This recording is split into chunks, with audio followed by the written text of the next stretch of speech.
നമുക്ക് തുടങ്ങാമല്ലോ അല്ലെ? സ്റ്റാർട്ട് ചെയ്യാം. Okay, good evening. Let us start today's session with a prayer.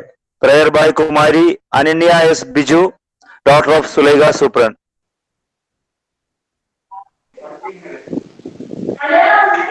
ഈശ്വരാ എന്നെ നിൻ ശബ്ദമാക്കൂ, ശബ്ദതരംഗീത ഗീതമാക്കൂ.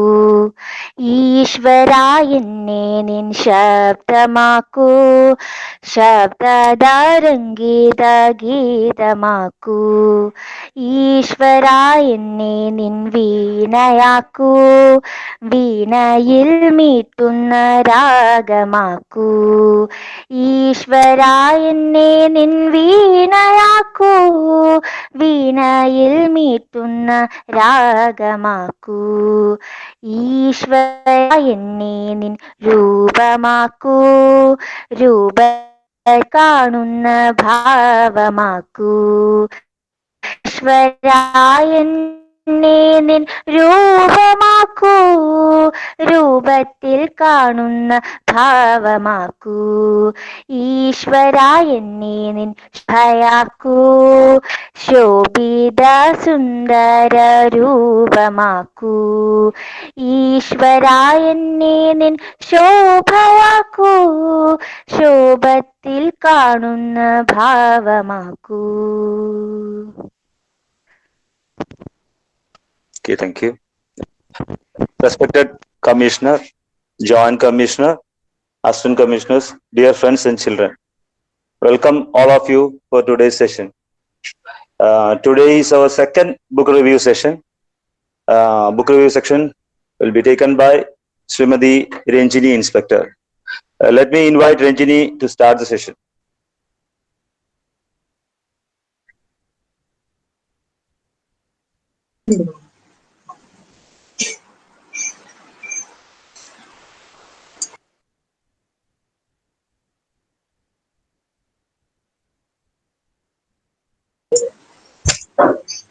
തുടങ്ങട്ടെ സർ? Hello, audible? ആ ശരി.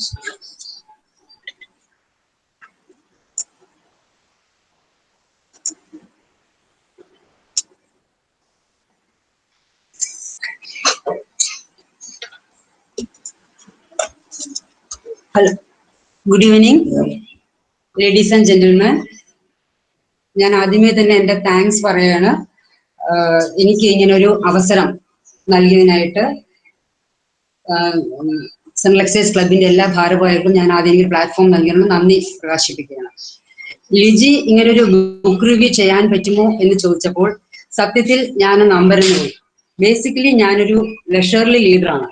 കാഷ്വലായി മാത്രം ഒരു ബുക്കിനെ അപ്രോച്ച് ചെയ്യുന്ന ഞാൻ വളരെ ആധികാരികതയോടു കൂടി എന്തെങ്കിലും പറയുക എന്നത് വളരെ പ്രയാസമേറിയ ഒരു കാര്യമാണ്. മാത്രവുമല്ല, എല്ലാവരെയും പോലെ ഞാനും ഫിക്ഷൻ ബുക്സ് വായിക്കാനാണ് എന്നും ഇഷ്ടപ്പെട്ടിരുന്നത്. പക്ഷേ ഈ ലോക്ക്ഡൗൺ കാലത്ത് എനിക്ക് കുറച്ച് നല്ല ബുക്സ് വായിക്കാനുള്ള അവസരം ലഭിച്ചു. അതിൽ എന്നെ ഏറെ സ്പർശിച്ച ഒരു നോൺ ഫിക്ഷൻ ബുക്കാണ് ഞാൻ ഇന്നിവിടെ റിവ്യൂവിനായി എടുത്തിരിക്കുന്നത്. ആദ്യമായിട്ടാണ് ഇങ്ങനെ ഒരു സംരംഭം. തെറ്റുകുറ്റങ്ങളുണ്ടെങ്കിൽ സദയം ക്ഷമിക്കുക.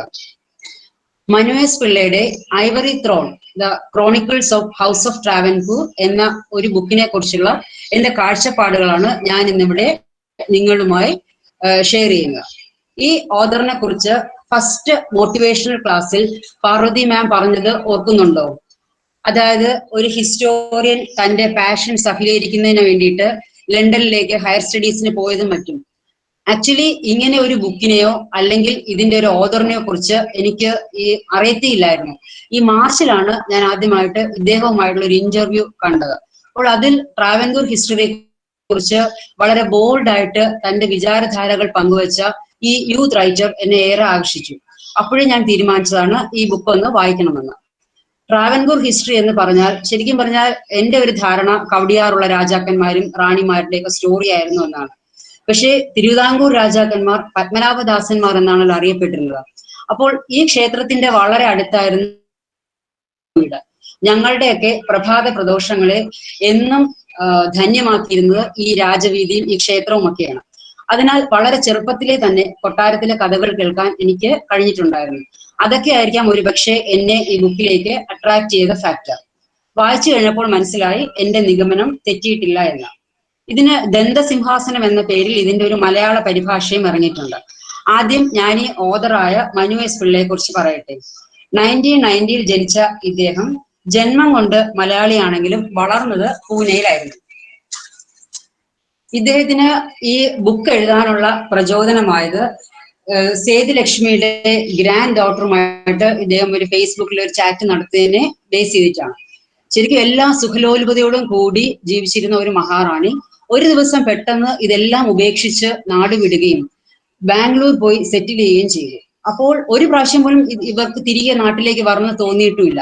അപ്പോൾ ഈ സ്റ്റോറി കേട്ടപ്പോൾ ഈ റൈറ്റർക്ക് വളരെ അത്ഭുതം തോന്നി. അങ്ങനെ അതിന്റെ ഇൻട്രസ്റ്റിംഗ് എലമെന്റ് റൂട്ട് തപ്പിപ്പോയതാണ് ഇദ്ദേഹം. തന്റെ 19-ാം വയസ്സിലാണ് ഇദ്ദേഹം ഈ ബുക്കിന്റെ വർക്ക് സ്റ്റാർട്ട് ചെയ്യുന്നത്. നീണ്ട 6 വർഷത്തെ അശ്രാന്ത പരിശ്രമത്തിനൊടുവിൽ 2016 ഈ ബുക്ക് പബ്ലിഷ് ചെയ്തത്.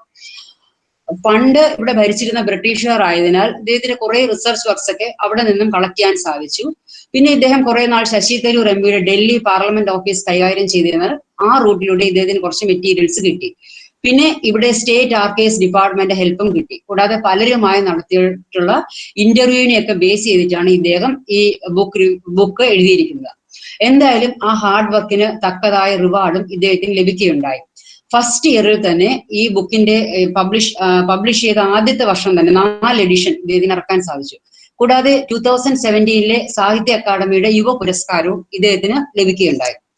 ശരിക്കും ചരിത്ര വിസ്മൃതിയിലേക്ക് മാഞ്ഞു പോയ കൂബക രാജവംശത്തിലെ ലാസ്റ്റ് മഹാറാണിയായിരുന്ന സേതു ലക്ഷ്മിബായിയുടെ ജീവിതത്തെ കേന്ദ്രീകരിച്ചാണ് ഈ ട്രാവൻകൂർ ഡൈനാസ്റ്റിയുടെ ഹിസ്റ്ററിയും അധികാര വടമലികളും 2 സഹോദരിമാർക്കിടയിലുള്ള മത്സരങ്ങളും എല്ലാം 704 പേജസുള്ള ഈ ബുക്കിൽ വിവരിക്കുന്നത്.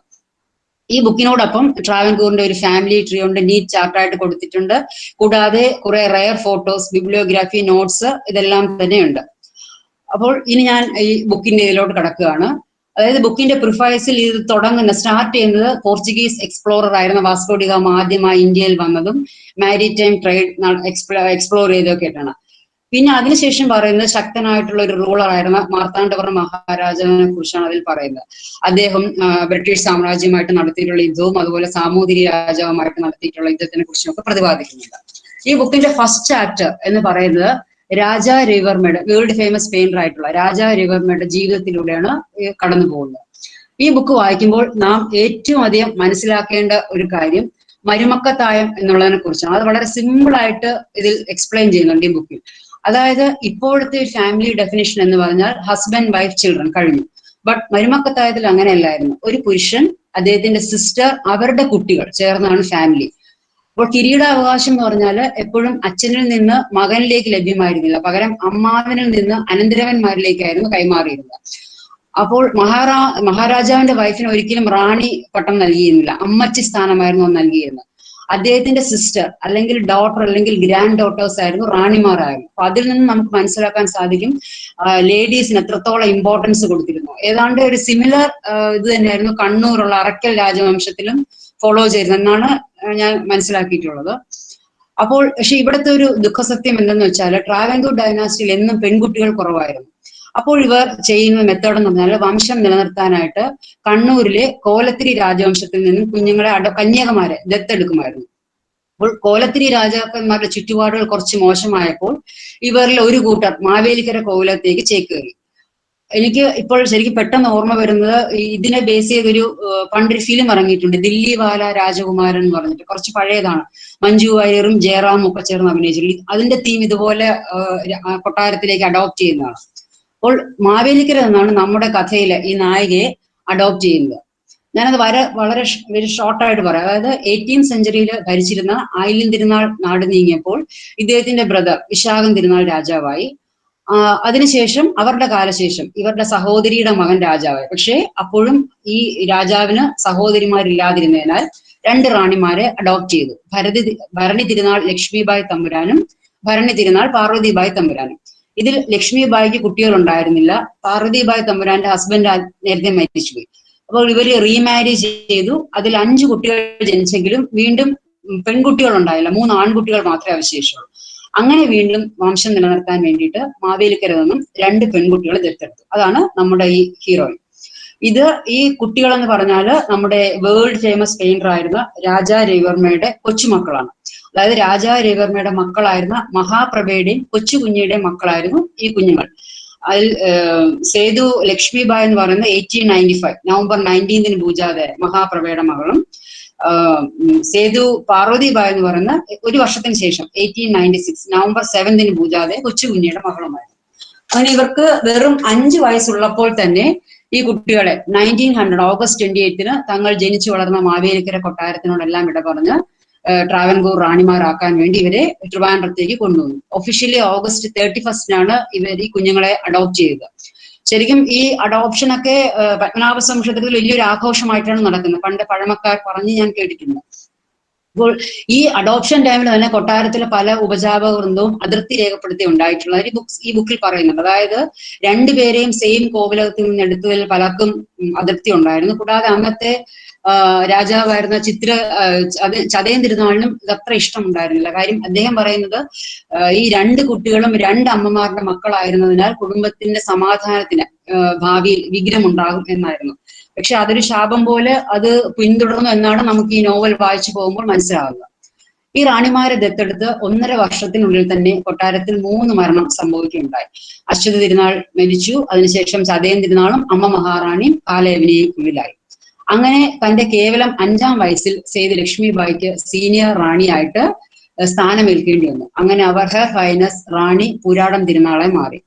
ഈ ഫോർട്ടിനുള്ളിലെ സുന്ദരവിലാസം പാലസിലായിരുന്നു ഇവരുടെ കോവിലകം. അതായത് ഇന്നത്തെ നമ്മുടെ SP ഫോർട്ട് ഹോസ്പിറ്റലിന് വളരെ അടുത്തായിട്ടാണ് ഈ കൊട്ടാരം.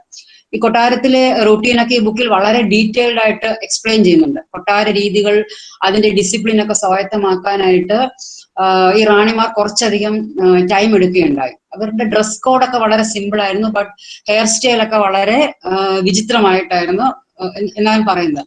ഇപ്പോൾ എനിക്ക് ശരിക്കും ഓർമ്മ വരുന്നത് ഈ പത്മനാഭസ്വാമി ക്ഷേത്രത്തില് എല്ലാ വർഷവും 2 ഉത്സവം നടക്കാറുണ്ട്. അൽപ്പശിയും പൈങ്കുനി ഉത്സവവും 10 ദിവസത്തെ ഉത്സവമാണ്. അപ്പോൾ രാത്രി ശീവേലി കാണും. അപ്പോൾ ഇതിൽ 8ാം ദിവസത്തെ ഉത്സവമായിരുന്നു വലിയ കാണിക്ക എന്ന് പറയുന്നത്. ഞാനൊക്കെ ചെറിയ കുട്ടികളായിരുന്നപ്പോൾ എന്ത് സംഭവിച്ചാൽ ഈ ദിവസം ഞങ്ങള് അമ്പലത്തിൽ പോകും. ശരിക്കും അത് ഭഗവാനെ കാണാനൊന്നും ആയിരുന്നില്ല, ഈ വലിയ കാണിക്കയുടെ എന്നായിരുന്നു ഈ കൊട്ടാരത്തെ എല്ലാ സ്ത്രീജനങ്ങളും ഈ ഫംഗ്ഷൻ അറ്റൻഡ് ചെയ്യുന്നത്. അവരെ കാണുക എന്ന് പറഞ്ഞാൽ അന്ന് ശരിക്കും നമുക്കൊരു ഫിലിം സ്റ്റാർസിനെ കാണുന്ന പോലെയൊക്കെ ഒരു പ്രതീതിയായിരുന്നു. വളരെ സിമ്പിളായിട്ട് ഡ്രസ് ചെയ്ത് നിറയെ മുടിയൊക്കെ ആയിട്ട് ഇങ്ങനെ ഒരു വശം ചരിഞ്ഞൊക്കെ നടന്നു വരുന്നത്. പെട്ടെന്ന് അത് ഇങ്ങനെ ഓർത്തു പോയെന്നേ ഉള്ളൂ ആ ഒരു കാര്യം. അതൊക്കെ ഒരു നയനാനന്ദകരമായ കാഴ്ചയായിരുന്നു കൊച്ചുനാളിലെ. ഇവർക്ക് പബ്ലിക് സ്കൂളിലൊന്നും പോയി പഠിക്കാനുള്ള ഒരു പെർമിഷൻ ഒന്നും ഉണ്ടായിരുന്നില്ല. പകരം ഓരോ സബ്ജക്റ്റിനും സ്പെഷ്യൽ കോച്ചിങ് ആയിരുന്നു. ഇപ്പം എല്ലാം മാത്സും മലയാളവും സാൻസ്ക്രിറ്റ് എല്ലാം പഠിപ്പിക്കും. അതുപോലെ അതിന് കൂടാതെ extra curricular music, dance, sports ഇവയെല്ലാം പഠിപ്പിക്കാനായിട്ട് പ്രത്യേകം ട്രെയിനേഴ്സ് ഉണ്ട്. മിസ് വാട്സ് ആയിരുന്നു ഇവരുടെ ഫസ്റ്റ് ട്യൂട്ടർ. പിന്നെ ഇവരുടെ അപ്പൂപ്പനായ കേരളവർമ്മ വലിയൊരു തമ്പുരാൻ, നമുക്കറിയാം സാൻസ്ക്രിറ്റിലെ വളരെ വലിയൊരു സ്കോളർ ആയിരുന്നു. അദ്ദേഹവും ഇവർക്ക് ശരിക്കും കോച്ചിങ് കൊടുക്കുമായിരുന്നു. ഞാനിതൊക്കെ എന്റെ മക്കളോടൊക്കെ പറയുമ്പോൾ അവർക്കൊക്കെ ഭയങ്കര അതിശയമാണ്. കാര്യം പണ്ടെങ്കിലും ജനിക്കാതെ നല്ലതായി എന്നാണ് അവർ പറയുന്നത്.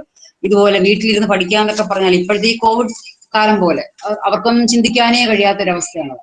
പിന്നെ ട്രാവൻകൂറിലെ മറ്റൊരു ആചാരം എന്ന് പറഞ്ഞാൽ 11 വയസ്സിന് മുൻപേ പെൺകുട്ടികളെ വിവാഹിതരാക്കണം എന്നുള്ളതാണ്. അത് ശരിക്കും പറഞ്ഞാൽ ഒരു സ്വയംവരമായിരുന്നു. ഞാൻ പറഞ്ഞില്ല, എല്ലാം വുമൺ ഓറിയന്റഡ് ആയിരുന്നു അവിടുത്തെ കൾച്ചറെല്ലാം. അതായത് 10ഓളം ആഢ്യത്വമുള്ള കോവിലകങ്ങളിലേക്ക് പ്രപ്പോസൽ ഇൻവൈറ്റ് ചെയ്യും. അപ്പോൾ ഈ സേതു ലക്ഷ്മിബായുടെ കാര്യത്തിലാണെങ്കിൽ 10 പേരെ എടുത്തിട്ട് അതിന് 2 പേരെ ഷോർട്ട് ലിസ്റ്റ് ചെയ്തു, ഹരിപ്പാട് കുടുംബത്തിലെയും പരപ്പനാട് കുടുംബത്തിലെയും. പക്ഷെ റാണി തന്റെ പ്രതിസ്ഥിത വരനായിട്ട് തിരഞ്ഞെടുത്തത് ഹരിപ്പാട് കുടുംബത്തിലെ രാമവർമ്മയായിരുന്നു. അങ്ങനെ ഇവരുടെ പള്ളിക്കെട്ട് 1906 മെയ് 5 ചടങ്ങുകൾ സ്റ്റാർട്ട് ചെയ്തത്. അതൊക്കെ വലിയൊരു ആഘോഷമായിരുന്നു. എൻ്റെ അമ്മൂമ്മയെ കുറിച്ച് പറഞ്ഞ് ഞാനിങ്ങനെ കേട്ടിട്ടുണ്ട്. എന്നിട്ട് പക്ഷെ കല്യാണം കഴിഞ്ഞാലും ഇവർക്ക് ഒരുമിച്ച് താമസിക്കാൻ പറ്റില്ല. ശ്രീപാദം കൊട്ടാരത്തിലായിരുന്നു രാമവർമ്മ താമസിച്ചിരുന്നത്. ഡെയിലി 1 അവർ റാണിയെ മുഖം കാണിക്കാൻ ചെല്ലണമായിരുന്നു. ഇതേ സെയിം ടൈമിൽ തന്നെ ജൂനിയർ റാണിയുടെയും വിവാഹം നടന്നു, കിളിമാനൂർ പാലസിലെ രവിവർമ്മയുമായിട്ടായിരുന്നു. ഇതേ വർഷം തന്നെ ഇവരുടെ മുത്തച്ഛനായിരുന്ന രാജാ രവിവർമ്മ ഇഹലോകവാസം വെടിയുകയും ചെയ്തു. ഈ 2 റാണിമാരുടെ ക്യാരക്ടർ സ്കെച്ച് ഈ ബുക്കിൽ ഒരു ചാപ്റ്ററിൽ ശരിക്കും ഡീറ്റെയിൽഡ് ആയിട്ട് പറയുന്നുണ്ട്. അതായത് സീനിയർ റാണി എന്ന് പറഞ്ഞാൽ എപ്പോഴും പഠന കാര്യങ്ങളിലായിരുന്നു. അവർക്ക് ശരിക്കും ബുക്സ് റീഡിംഗ് ഒക്കെ ആയിരുന്നു അവരുടെ ഹോബി. അതേസമയം ജൂനിയർ റാണിക്ക് എന്നും എക്സ്ട്രാ കരിക്കുലർ ആക്ടിവിറ്റീസിലായിരുന്നു താല്പര്യം. സീനിയർ റാണി തന്റെ രാജകീയതയിലും പേഴ്സണാലിറ്റിയിലും ഒക്കെ ഫേമസ് ആയപ്പോൾ ജൂനിയർ റാണി അഡ്വഞ്ചറസ് ആയിട്ടുള്ള കാര്യങ്ങളിലായിരുന്നു അട്രാക്ഷൻ നേടിയിരുന്നത്. അപ്പോൾ ഇവർ 1906 വിവാഹം കഴിഞ്ഞെങ്കിലും ഒരുമിച്ച് താമസിക്കാൻ തുടങ്ങിയത് 1909 14-ാം വയസ്സിലായിരുന്നു ഈ കൊട്ടാരത്തിലേക്ക് മാറിയത്. പക്ഷെ സെയിം ഇയറിൽ തന്നെ റാണിക്ക് വലിയൊരു ദുരന്തം നേരിടേണ്ടി വന്നു. അതായത് ഡിസംബർ മാസത്തിൽ 8-ാം മാസത്തിൽ തന്റെ കടിഞ്ഞൂൽ കൺമണിയെ നഷ്ടമായി. അത് ഒരു ആൺകുട്ടിയായിരുന്നു. അപ്പോൾ ശരിക്കും പറഞ്ഞാൽ ട്രാവൻകൂറിലെ കിരീടാവകാശി നഷ്ടമായെന്ന് പറയാം. ഈ ഒരൊറ്റ സംഭവം റാണിയുടെ ജീവിതഗതികളെ തിരിച്ചുവിട്ടെന്ന് തന്നെയാണ് നമുക്ക് മനസ്സിലാക്കേണ്ടത്. പക്ഷേ ഈ നോവലിൽ പറയുന്നത് ഈ കിരീടാവകാശി പുറത്തു വരാതിരിക്കാനായി ജൂനിയർ റാണിയുടെ അമ്മയായ കൊച്ചുകുഞ്ഞി ചില ബ്ലാക്ക് മാജിക് ഒക്കെ നടത്തിയെന്നാണ് കൊട്ടാരത്തിലെ ഉപജാപകം പറയുന്നത്. അഗെയിൻ 2 times, അതായത് റാണിക്ക് ഇതേ സിമിലർ സിറ്റുവേഷൻ ഫേസ് ചെയ്യേണ്ടി വന്നു. ഒടുവിൽ എല്ലാ ആശങ്കകളും തീർത്ത് 1912 നവംബർ 7-ന് ജൂനിയർ റാണി ഒരു ആൺകുഞ്ഞിന് ജന്മം നൽകി. അങ്ങനെ ഐവറി ത്രോൺ ആർക്ക് എന്നുള്ളതിന് ആൻസർ ആയി. അങ്ങനെ സീനിയർ റാണിക്ക് പിന്നെയും ഒരു കുട്ടി ഉണ്ടാകാനായിട്ട് 11 വർഷം കഴിഞ്ഞു 1923-ലാണ് റാണിക്ക് ഒരു പെൺകുട്ടി ഉണ്ടായത്. അങ്ങനെ ഭാവി കിരീടാവകാശി നൽകാനുള്ള കോമ്പറ്റീഷനിൽ ജൂനിയർ റാണി വിൻ ചെയ്തു എന്ന് നമുക്ക് പറയാം. ചിത്തിര നക്ഷത്രത്തിൽ ജനിച്ച കുഞ്ഞിന് ചിത്തിര തിരുനാൾ ബാലരാമവർമ്മ എന്ന് പേരിടുകയും ചെയ്തു. അങ്ങനെ ആ ഫംഗ്ഷനിൽ ഫസ്റ്റ് ടൈം സീനിയർ റാണി ജൂനിയർ റാണിയുടെ നിഴലിൽ ഒതുങ്ങി. സീനിയർ റാണിക്ക് 18 വയസ്സായപ്പോഴേക്കും 1913 ഡിസംബറിൽ ശ്രീപാദം എസ്റ്റേറ്റിന്റെ ഫുൾ റെസ്പോൺസിബിലിറ്റി റാണിക്ക് കൈമാറിയതായി അന്നത്തെ മഹാരാജാവ് മൂലം തിരുനാൾ ഓർഡർ ഇട്ടു. ഈ മൂലം തിരുനാളിന്റെ അഡ്മിനിസ്ട്രേഷൻ ഒക്കെ വളരെ ഇൻട്രസ്റ്റിംഗ് ആയിട്ടാണ് ഈ ബുക്കിൽ ഡിസ്ക്രൈബ് ചെയ്യുന്നത്. അത് വായിച്ചാൽ മാത്രമേ മനസ്സിലാകൂ. അതായത് ശങ്കരൻ തമ്പി എന്ന ഇവരുടെ ഒരു കെയർ ടേക്കറും അദ്ദേഹം കൊട്ടാരത്തിനുണ്ടാക്കിയ കുറെ പതറ്റിക് ആയിട്ടുള്ള പ്രശ്നങ്ങളും അതിനെ അന്ന് CP മാധവറാവു എന്നുള്ള ദിവാൻ എതിർത്തതും എന്നാൽ അദ്ദേഹത്തിന് രാജ്യം വിട്ടു പോകേണ്ടി വന്നതൊക്കെ നന്നായിട്ട് വിവരിക്കുന്നുണ്ട്. അതിനുശേഷം വന്ന ദിവാനും ഈ ശങ്കരൻ തമ്പിയുമായി കൂട്ടുചേർന്ന് വേറെ കുറെ പ്രശ്നങ്ങൾ ഉണ്ടാക്കി. ശരിക്കും അതിന് എഗനിസ്റ്റ് ആയിട്ട് രാമകൃഷ്ണപിള്ള എന്നൊരു ജേർണലിസ്റ്റ് സ്വദേശാഭിമാനി എന്ന തന്റെ ന്യൂസ് പേപ്പറിൽ എഴുതിയെങ്കിലും അറ്റ്ലാസ്റ്റ് അദ്ദേഹത്തിന് നാട് കടക്കേണ്ടത്. അപ്പൊ നമുക്ക് മനസ്സിലാക്കാം അന്ന് രാജഭരണം എത്രത്തോളം പവർഫുൾ ആയിരുന്നു എന്നുള്ളത് ഈ ചാപ്റ്റേഴ്സ് ഒക്കെ വായിക്കുമ്പോഴേക്കും നമുക്ക് മനസ്സിലാവും. പക്ഷെ സീനിയർ റാണി വളരെ ഇന്റലിജന്റ് ആയിരുന്നു. ഈ ഇന്റേണൽ പൊളിറ്റിക്സ് പലതും മനസ്സിലാക്കിയതാൽ പണ്ടേ തന്നെ ഈ ശങ്കരൻ തമ്മിയെ പോലുള്ളവരെ അകർത്തി നിർത്തിയിരുന്നു. അതേസമയം സെയിം ടൈം ജൂനിയർ റാണി ഇദ്ദേഹവുമായിട്ട് അടുക്കാനാണ് ശ്രമിച്ചത്. റാണി കുറെ കാര്യങ്ങൾ ബോൾഡ് ആയിരുന്നു. അതായത് പണ്ടത്തെ വേറെ ഒരു വിചിത്രമായ ആചാരം എന്ന് പറഞ്ഞാൽ പള്ളിക്കെട്ടുകാരനായ അതായത് ഹസ്ബൻഡിന് വലിയ ഇമ്പോർട്ടൻസ് ഒന്നും ഇല്ലായിരുന്നു. ഈ റാണിയോടൊപ്പം സെയിം കാറിൽ ട്രാവൽ ചെയ്യാനുള്ള പെർമിഷൻ ഒന്നും ഇല്ലായിരുന്നു. പക്ഷെ സീനിയർ റാണി ഈ ആചാരങ്ങളൊക്കെ കാറ്റിപ്പറത്തി ഭർത്താവിന് അർഹിക്കുന്ന സ്ഥാനം എന്നും കൊടുത്തിരുന്നു. ജസ്റ്റ് ഓപ്പോസിറ്റ് ആയിരുന്നു ജൂനിയർ റാണി. അവരാണെങ്കിൽ വലിയ സ്ഥാനം കൊടുത്തില്ലെന്ന് മാത്രമല്ല ഇടയ്ക്കിടയ്ക്ക് രണ്ടുപേരും കൂടെ ചകടയൊക്കെ ഉണ്ടായിരുന്നു. ജൂനിയർ റാണിക്ക് വീണ്ടും 1916 ഒരു പെൺകുഞ്ഞും കൂടെ പിറന്നു, കാർത്തിക തിരുനാൾ ലക്ഷ്മിബായ് തമ്പുരാൻ. അപ്പോൾ ഇതിനിടയ്ക്ക് മൂലം തിരുനാൾ രാജാവ് ഈ 2 റാണിമാർക്കും 2 കൊട്ടാരം പണിയാനായിട്ട് വ്യത്യസ്ത സ്ഥലങ്ങളിൽ സ്ഥലം അനുവദിച്ചു. സീനിയർ റാണിക്ക് പൂജപ്പുര മുടവൻ മുകളിലും ജൂനിയർ റാണിക്ക് ഇന്നിപ്പോ സ്ഥിതി ചെയ്യുന്ന കവടിയാർ കൊട്ടാരം പണിയാനായിട്ട് ഭൂമി നൽകി. മുടവൻ മുകളിലെ പാലസ് സെയ്തൽമൻ പാലസ് എന്നാണ് അറിയപ്പെടുന്നത്. ഈ ബുക്ക് വായിച്ചു കഴിഞ്ഞപ്പോൾ ഞാൻ ആ പാലസ് കാണാൻ വേണ്ടി നത്രം വരെ പോയിരുന്നു. ഇപ്പോൾ അത് ശ്രീ ചിത്തിര തിരുനാളിന്റെ റിസർച്ച് ഇൻസ്റ്റിറ്റ്യൂട്ട് ആയിട്ടാണ് മാറുന്നത്. അങ്ങനെ കൊട്ടാരമൊക്കെ പണിത് അങ്ങോട്ടേക്ക് താമസം മാറ്റി. പക്ഷെ അത് കഴിഞ്ഞ ഉടനെ തന്നെ ഇവരുടെ അമ്മ മഹാപ്രഭ ഹാർട്ട് അറ്റാക്ക് വന്ന് മരണപ്പെടുകയുണ്ടായി. തിരുവിതാംകൂറിലെ ഞാൻ പറഞ്ഞല്ലോ ആചാരങ്ങളൊക്കെ വളരെ വിചിത്രമായിരുന്നു. സ്വന്തം പിതാവ് 1926 മരിച്ചപ്പോൾ പോലും ആ ഫ്യൂണറലിൽ പങ്കെടുക്കാൻ റാണിക്ക് കഴിഞ്ഞിട്ടുണ്ടായിരുന്നില്ല. അങ്ങനെ മഹാരാജാവ് ആയില്യം തിരുനാള് 1924 ഓഗസ്റ്റ് 7-ന് നാട് നീങ്ങി. അപ്പോൾ അപ്പോഴത്തെ കീഴ്വഴക്കം അനുസരിച്ച് ജൂനിയർ റാണിയുടെ മകനെന്ന് 12 വയസ്സ് മാത്രമേ ഉണ്ടായിരുന്നുള്ളൂ. അതിനാൽ ഇദ്ദേഹത്തിനെ രാജാവാക്കാൻ സാധിക്കത്തില്ല. അപ്പോൾ റീജന്റ് ഭരണം മാത്രമേ പ്രപ്പോസ് ചെയ്യാൻ സാധിക്കത്തുള്ളൂ. അതിനും കുറെ ലിമിറ്റേഷൻസ് ഉണ്ട്. അതായത് നിയുക്ത രാജാവിന് 18 വയസ്സാകുമ്പോഴേക്കും സ്ത്രീ ആയാലും പുരുഷനായാലും റീജന്റ് മാറിക്കൊടുക്കണം. അങ്ങനെ 1924 ഓഗസ്റ്റ് 24-ന് ശ്രീ പത്മനാഭസ്വാമിയുടെ തിരുനടയിൽ വെച്ച് ജൂനിയർ റാണിയുടെ മകൻ ചെങ്കോൽ ഏറ്റെടുക്കുകയും സേതുലക്ഷ്മിബായ് റീജന്റ് ആവുകയും ചെയ്തു. ശരിക്കും ആ ഒരു 7 വർഷക്കാലം 31 വരെ സുവർണ കാലഘട്ടമായിരുന്നു നമുക്ക് പറയാം. അതായത് ആദ്യമേ ഈ റാണി ഇറക്കിയ ഒരു ഓർഡർ തിരുമൽ കാഴ്ചയുമായിട്ടൊന്നും തന്നെ ആരും കാണാൻ വരരുത് എന്നുള്ളതായിരുന്നു. ഇവർക്ക് ഫസ്റ്റ് ഫേസ് ചെയ്യേണ്ടി വന്ന ഒരു ഇഷ്യൂ എന്നുള്ളത് വൈക്കം സത്യാഗ്രഹമായിരുന്നു. അതായത് ഗാന്ധിജി പോലും അന്ന് യങ് ഇന്ത്യയിൽ എഴുതുകയുണ്ടായി, മഹാറാണി റീജന്റ് ഇതിനെ വളരെ ഗൗരവത്തോടെ അപ്രോച്ച് ചെയ്യണം, അൺടച്ചബിലിറ്റി ഹിന്ദുത്വത്തിന് നല്ലതല്ല എന്ന് മനസ്സിലാക്കി വേണ്ട നടപടി എടുക്കണം എന്നൊക്കെ. അതിനുവേണ്ടി ഗാന്ധിജിയുമായിട്ട് റാണി കൂടിക്കാഴ്ച നടത്തുകയും ചെയ്തു. ആക്ച്വലി റാണി സമരത്തിന് ഫേവർ ആയിരുന്നു. ബട്ട് റാണിയുടെ ദിവാനായിരുന്ന മിസ്റ്റർ രാഘവയർ ഇതിന് എഗനിസ്റ്റ് ആയിട്ട് നിന്നു. അങ്ങനെ റീജന്റിന് ദിവാന്റെ നയങ്ങളോട് യോജിക്കാൻ കഴിഞ്ഞിട്ടില്ല. അങ്ങനെ രാഘവയറും റാണിയുമായിട്ട് നല്ല രീതിയിൽ കോൾഡ് വാർ ഒക്കെ സ്റ്റാർട്ട് ചെയ്തു. ദിവാനെ തിരിച്ച് ബ്രിട്ടീഷ് സർവീസിലേക്ക് മടക്കി വിടുക ചെയ്തു. അറ്റ് ലാസ്റ്റ് വൈക്കം ജമ്മിന്റെ 4 വഴികളും ജാതി മത ഭേദമന്യേ ഏവർക്കുമായിട്ട് തുറന്നു കൊടുത്തു. അതൊരു വലിയ ചരിത്ര വിജയം തന്നെയായിരുന്നു. ശരിക്കും പറഞ്ഞാൽ ഇതിനെ ബേസ് ചെയ്തിട്ടായിരുന്നു 1936 ടെമ്പിൾ എൻട്രി പ്രൊക്ലമേഷൻ ചിത്തിര തിരുനാളിന് വളരെ ഈസി ആയിട്ട് നടത്താൻ സാധിച്ചതെന്ന് നമുക്ക് വേണമെങ്കിൽ പറയാം. ഇതുകൂടാതെ കുറേ അധികം റിഫോംസ് നടത്തി. അതിൽ ഏറ്റവും പ്രധാനം 1925 ട്രാവൻകൂറിനായ ഒരു ബാങ്ക് സ്റ്റാർട്ട്. ശരിക്കും ബാങ്കിങ് മേഖല ആ സമയത്ത് നന്നായിട്ട് ഡെവലപ്പ് ചെയ്തു എന്ന് തന്നെ പറയാം. അതുപോലെ ഡെമോക്രാറ്റിക് ആയിട്ട് വോട്ടവകാശത്തിനായിട്ട് ചിന്തിച്ച ആദ്യത്തെ മഹാറാണിയായിരുന്നു അവർ. അതുപോലെ സവർണ ജാതിക്കാരുടെ സംബന്ധത്തിനെ കുറിച്ചൊക്കെ ഈ ബുക്കിൽ വളരെ നന്നായിട്ട് എക്സ്പ്ലെയിൻ ചെയ്യുന്നുണ്ട്. അതായത് വിഡോസും ഡൈവേഴ്സി ആയിട്ടുള്ളവർക്കൊന്നും അന്ന് വലിയ പ്രശ്നമൊന്നുമില്ലായിരുന്നു. മഹാരാജാക്കന്മാർ തന്നെ ഇവരെ സ്വീകരിച്ചിരുന്നു. മരുമക്കത്തായ സമ്പ്രദായത്തിനോടും റാണി എഗനിസ്റ്റ് ആയിരുന്നു. മക്കത്തായം കൊണ്ടുവരാനായിരുന്നു റാണിയുടെ നിലപാട്. 1926 ന്യൂസ് പേപ്പർ റെഗുലേഷൻ ആക്ട് കൊണ്ടുവന്നു. അതുപോലെ ഫസ്റ്റ് പവർ സ്റ്റേഷൻ സ്ഥാപിച്ചു. ഫാർമേഴ്സിന് ലോൺ കൊടുക്കാനുള്ള തീരുമാനം ഉണ്ടാക്കി. അപ്പോൾ റാണിയുടെ ഭരണത്തിൽ ഭർത്താവിന്റെ സ്വാധീനം നല്ലതുപോലെ ഉണ്ടായിരുന്നു എന്നൊക്കെ പറയുന്നുണ്ട്. റാണിയുടെ ഹെൽത്ത് കണ്ടീഷനെ കുറെ വീക്കായി ഇതിനിടയ്ക്ക്. ഇവർക്ക് രണ്ടാമതൊരു പെൺകുഞ്ഞും ഒക്കെ ഉണ്ടായി. പക്ഷേ റാണി വളരെ ബോൾഡായിരുന്നു ഭരണകാര്യങ്ങൾ. അതായത് ഫുൾ സാറ്റിസ്ഫാക്ഷൻ ഇല്ലാതെ ഒന്നിനും പെർമിഷൻ നൽകിയിരുന്നില്ല. അന്ന് ദിവാനായിരുന്ന മിസ്റ്റർ വാട്സ് ബ്രൂക്ക് ബോൺ പ്രോജക്ട് കൊണ്ടുവന്നെങ്കിലും റാണി ഫുൾ സപ്പോർട്ട് ചെയ്തില്ല. അതുപോലെ റെയിൽവേയുടെ ഒരു പ്രോജക്റ്റിനോടും ഇവർ യോജിച്ചില്ല. അതായത് അതിന്റെ റീസൺ പറഞ്ഞത് നെക്സ്റ്റ് വരുന്ന അഡ്മിനിസ്ട്രേറ്റർക്ക് കടബാധ്യത ഉണ്ടാക്കാൻ ഞാൻ ഒരിക്കലും താല്പര്യപ്പെടുന്നില്ല എന്നായിരുന്നു. അങ്ങനെ ദിവാനുമായിട്ട് സ്വരച്ചേർച്ച ഇല്ലാതെ. പിന്നെ 1928 ഫസ്റ്റ് മലയാളം ഫിലിം വിഗതകുമാരൻ പ്രദർശിപ്പിക്കേണ്ടത് റാണിയുടെ കാലത്താണ്. അതുപോലെ വുമൺ എഡ്യൂക്കേഷനൊക്കെ വേണ്ടിയിട്ട് നന്നായിട്ട് എൻകറേജ് ചെയ്തു. ജോബ് ഓറിയന്റഡ് കോഴ്സസ് പഠിക്കാനുള്ള ഫെസിലിറ്റീസ് ഉണ്ടാക്കി. അതുപോലെ കന്യാകുമാരി ടു കൊച്ചി കോസ്റ്റൽ സൈഡിലൂടെ റോഡ് കൊണ്ടുവരാനായിട്ട് തീരുമാനിച്ചു. അതുപോലെ റെയിൽവേയുടെ ട്രെയിൻ സർവീസ് ട്രിവാൻഡ്രത്തേക്ക് സ്റ്റേഷനിലേക്ക് നീട്ടി. ഇലക്ട്രിസിറ്റി ഇൻട്രൊഡ്യൂസ് ചെയ്തു. ശരിക്കും ഒരു ഗോൾഡ് നിറ തന്നെയായിരുന്നു. ഹോസ്പിറ്റൽ ഫെസിലിറ്റി കൊണ്ടുവന്നു. പബ്ലിക് സർവീസ് കമ്മീഷൻ കൊണ്ടുവന്നു. അതുപോലെ കുറേയധികം reforms, Nair regulation, Ezhava regulation, Malayalam Brahmin regulation, ഇതെല്ലാം ഈ കാലഘട്ടത്തിലാണ് കൊണ്ടുവന്നത്. അതുപോലെ തിരുവിതാംകൂർ ശരിക്കും ഈ സമയത്ത് ധർമ്മരാജ്യം എന്നാണ് അറിയപ്പെട്ടിരുന്നത്. അന്നത്തെ വൈസ്രോയി ആയിരുന്ന viceroy order of the crown of India എന്ന പദവി നൽകി റാണിയെ ആദരിക്കുകയും ചെയ്തു. ശരിക്കും അപ്പോഴേക്കും 1931 ആകാറായി. ചിത്തിര തിരുനാൾ രാജാവിന് ചാർജ് ഏറ്റെടുക്കേണ്ട സമയമായി. അപ്പോൾ ഇതിന് മുന്നോടിയായി ഇദ്ദേഹത്തിന് ഏറ്റവും നല്ല ട്രെയിനിങ് കൊടുക്കാനായിട്ട് ICS ഓഫീസറായിരുന്ന PC ദത്തിനെ അപ്പോയിന്റ് ചെയ്യുകയും ചെയ്തു. ഈ സമയത്ത് ജൂനിയർ റാണിയിൽ നിന്ന് സെപ്പറേറ്റ് ആക്കിയാണ് മഹാരാജാവിനെ താമസിപ്പിച്ചിരുന്നത്. ശരിക്കും മഹാരാജാവിനെ കൊണ്ടുവരാൻ വേണ്ടി സർ CPയും ജൂനിയർ മഹാറാണിയും കൂടി ചേർന്ന് പരിശ്രമങ്ങളെല്ലാം ഈ നോവലിൽ വളരെ ഡീറ്റെയിൽഡ് ആയിട്ട് എക്സ്പ്ലെയിൻ ചെയ്യുന്നുണ്ട്. അങ്ങനെ 1931 നവംബർ 6 ശ്രീ ചിത്തിര തിരുനാൾ ട്രാവൻകൂർ മഹാരാജാവായി സ്ഥാനാരോഹണം ചെയ്തു. അങ്ങനെ 7 വർഷത്തെ സ്തുത്യർഹമായ സേവനത്തിന് തിരശ്ശീല വീണു. ശരിക്കും പറയുകയാണെങ്കിൽ അന്ന് മുതൽ സേതു ലക്ഷ്മിബായിയുടെ ഗ്രഹണകാലം തുടങ്ങിയെന്ന് വേണമെങ്കിൽ നമുക്ക് പറയാം.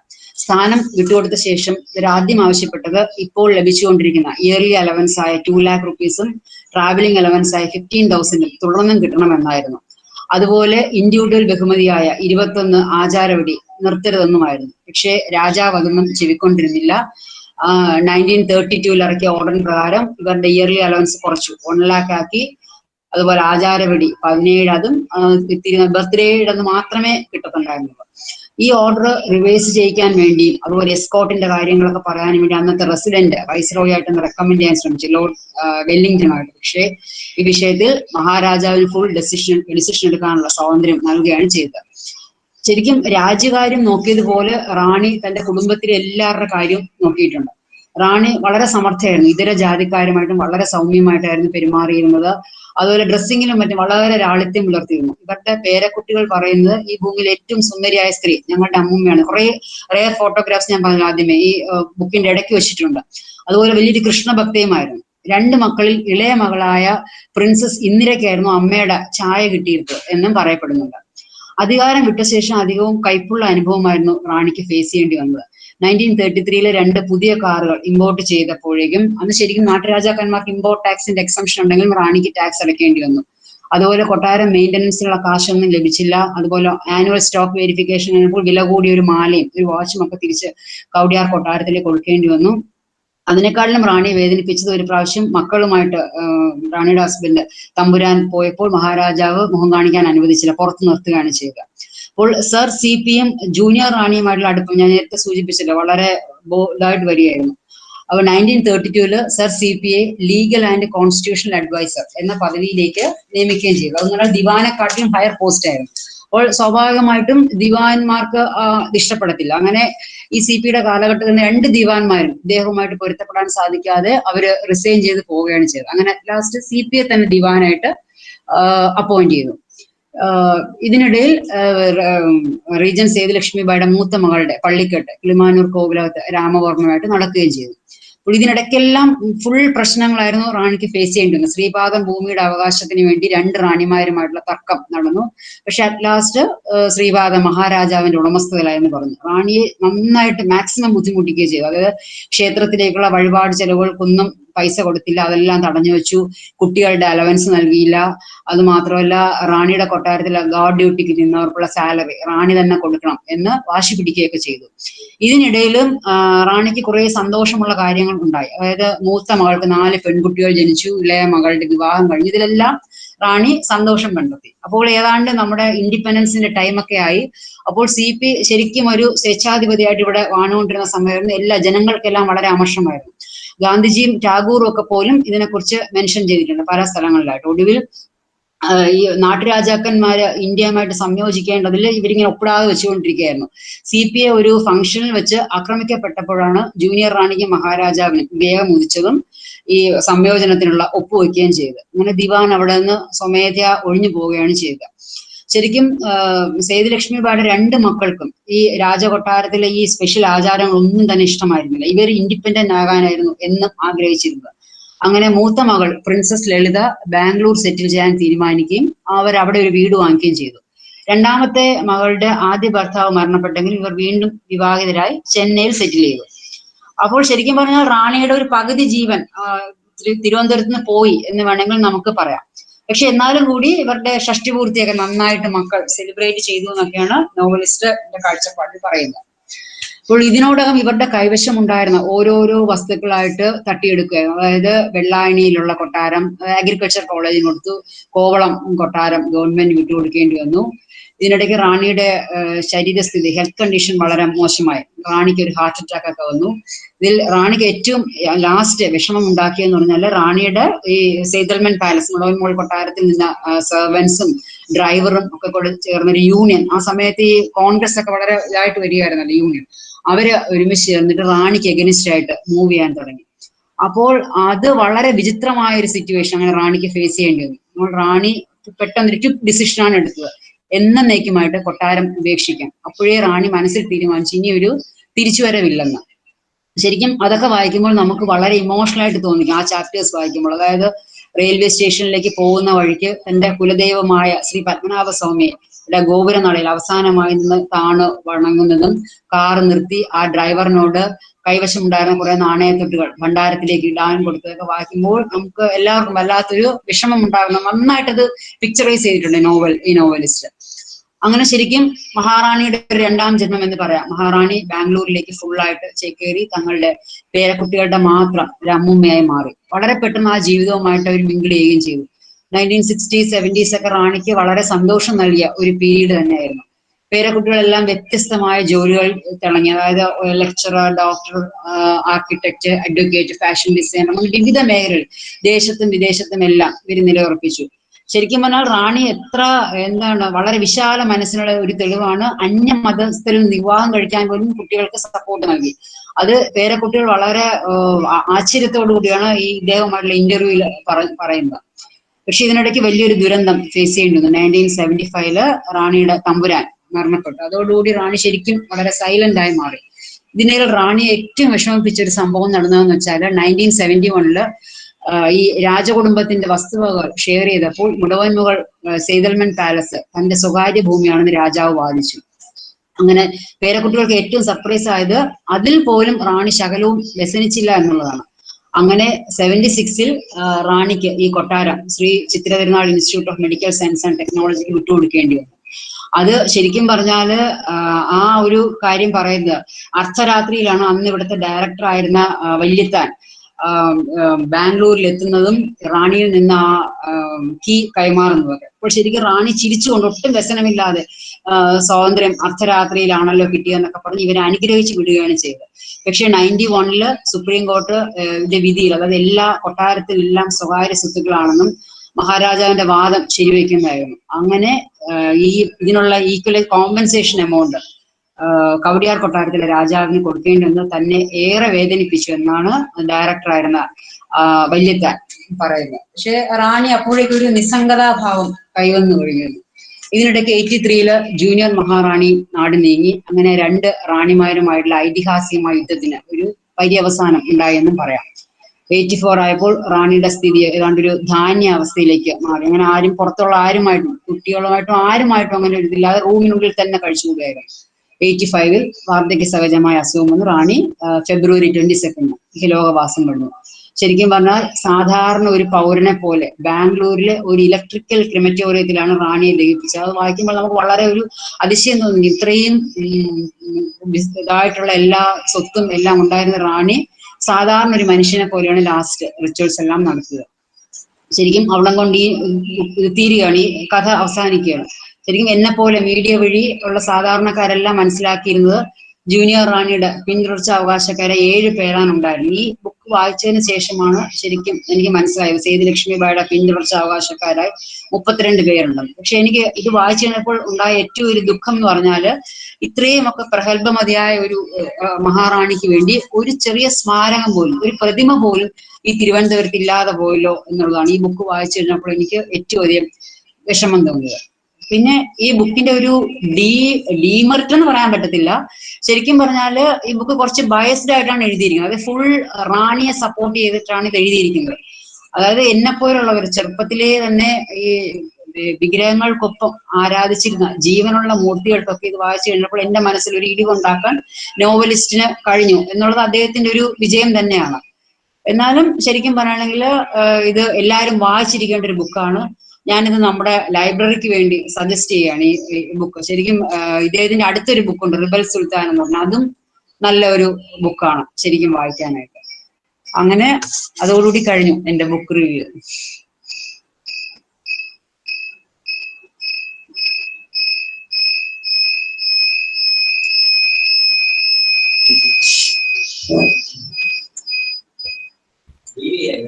ഇല്ല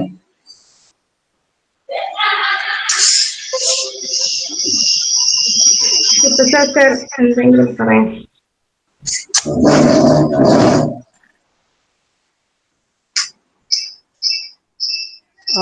ലിജി കേൾക്കുന്നുണ്ടോ? കേൾക്കാം സർ, പറഞ്ഞോളൂ. ഞാൻ ഐവറി ത്രോൺ എന്ന ബുക്ക് വായിച്ചിട്ടില്ല, പക്ഷെ ഒത്തിരി കേട്ടിട്ടുണ്ട് ഈ പുസ്തകത്തെ കുറിച്ചിട്ട്. മനു എസ് പിള്ളെ എന്ന ഒരു യുവ ചരിത്രകാരൻ എഴുതിയ അതിമനോഹരമായ ബുക്കാണ് അത്. എന്തായാലും നമ്മുടെ റിവ്യൂവിന്റെ ഭാഗമായി, ബുക്ക് റിവ്യൂവിന്റെ ഭാഗമായി ആരെങ്കിലും കൊണ്ട് ചെയ്യിക്കണം എന്നുള്ള ഒരു ഉദ്ദേശമുണ്ടായിരുന്നു. അപ്പോഴാണ് ലിജി പറഞ്ഞത് രഞ്ജിനി ഇതിന് തയ്യാറായി നിൽക്കുന്നുണ്ട് എന്ന് പറഞ്ഞത്. നമ്മുടെ ഈ ബുക്ക് റിവ്യൂവിന്റെയും നമ്മുടെ ഈ ക്ലബിന്റെ ഈ ആക്ടിവിറ്റീസിന്റെ ഒക്കെ പ്രത്യേകത എന്ന് പറയുന്നത് ഇതുപോലെ ആരുടെയൊക്കെ മനസ്സിൽ ഉറഞ്ഞിരിക്കുന്ന വാസനകൾ പുറത്തു കൊണ്ടുവരിക എന്നതാണ്. അതിനെ എന്തായാലും വളരെ നല്ല രീതിയിൽ തന്നെയാണ് രഞ്ജിനി അത് പ്രസന്റ് ചെയ്തത്. രഞ്ജിനിക്ക് അഭിനന്ദനങ്ങൾ. ഇത് കൂടാതെ നമ്മുടെ അടുത്ത പ്രോഗ്രാം ഇതിനിടയ്ക്ക് എനിക്ക് തോന്നുന്നത് ആർക്കെങ്കിലും രഞ്ജിനിയോട്ട് ഇതുമായിട്ട് ഇന്ററാക്ട് ചെയ്യണമെങ്കിൽ ഇന്ററാക്ട് ചെയ്യാം എന്നുള്ള സാഹചര്യം കൂടി ഇതിനകത്ത് നമ്മൾ ചെയ്തിട്ടുണ്ട്. ആർക്കെങ്കിലും അതുണ്ടെങ്കിൽ ചെയ്യാവുന്നതാണ് ഇപ്പോൾ.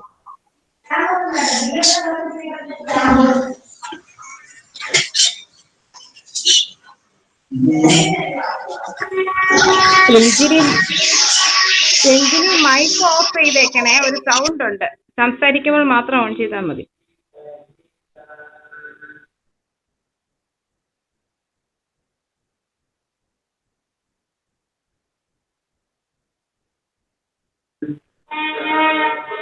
സാർ പറഞ്ഞതുപോലെ ആർക്കെങ്കിലും എന്തെങ്കിലും ഇതിനെ കുറിച്ച് സംസാരിക്കാനുണ്ടോ?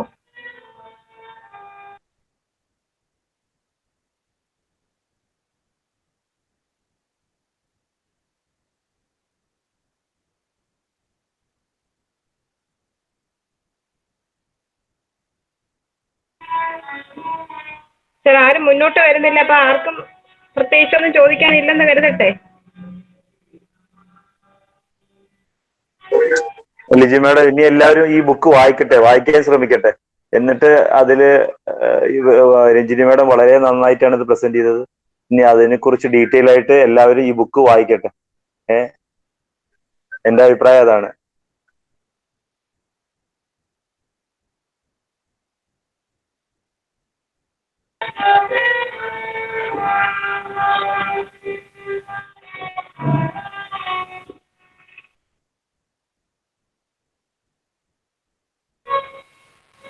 അപ്പോൾ തൽക്കാലം വൈൻഡപ്പ് ചെയ്യാമെന്നാണോ?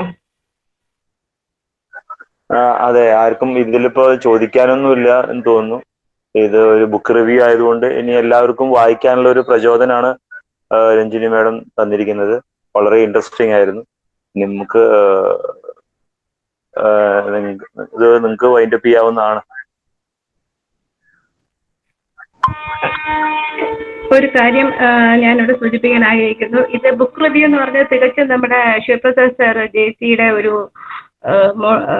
പ്രചോദനം കൊണ്ടുണ്ടായ ഒരു ഓൺലൈൻ പ്രോഗ്രാമാണ്. സാറിന് ഞാൻ ഇന്ന് ഒരിക്കൽ കൂടെ നന്ദി പറയുന്നു. കാരണം ഇന്ന് രാവിലെ രഞ്ജിനിയെ വിളിച്ചപ്പോൾ രഞ്ജിനി വളരെ സന്തോഷത്തോടുകൂടി എന്നോട് പറഞ്ഞു, ലിജി ഞാൻ ഈ ഐവറി ത്രോണാണ് ചെയ്യണമെന്ന് പറഞ്ഞ് മെസ്സേജ് കണ്ട ഉടനെ ഗോപകുമാർ സാർ എന്നെ വിളിക്കുകയുണ്ടായി. സാറിന്റെ മകൾക്ക് MPhil എന്തോ ചെയ്യാൻ വേണ്ടിയിട്ട് ഈ ഒരു സബ്ജക്റ്റ് ഈ ഒരു ബുക്കാണ് തിരഞ്ഞെടുത്തിരിക്കുന്നത്, ഈ ഒരു സ്റ്റോറിയാണ്. അതിന്റെ ഡീറ്റെയിൽസ് രഞ്ജിനിയുടെ കാഴ്ചപ്പാട് എന്തൊക്കെയാണെന്ന് വെച്ചാൽ മോളുടെ അടുത്തൊന്ന് ഷെയർ ചെയ്യാമോ? മോൾക്ക് അത് കോളേജിൽ ഒന്ന് പ്രസന്റ് ചെയ്യാൻ വേണ്ടിയിട്ടായിരുന്നു എന്ന് പറയുന്നത് വളരെ സന്തോഷപൂർവ്വം കേൾക്കാൻ സാധിച്ചു. രഞ്ജിനിയും അത് വളരെ ആവേശപൂർവ്വം മോൾക്ക് എല്ലാം ഷെയർ ചെയ്ത് കൊടുക്കുകയുണ്ടായി. അങ്ങനെ ഒരു സാധ്യത നമുക്ക് ചെയ്യാൻ കഴിയും എന്നുള്ളത് വളരെ അഭിമാനമായി തോന്നുന്നു, ഒരു സന്തോഷവും തോന്നുന്നു.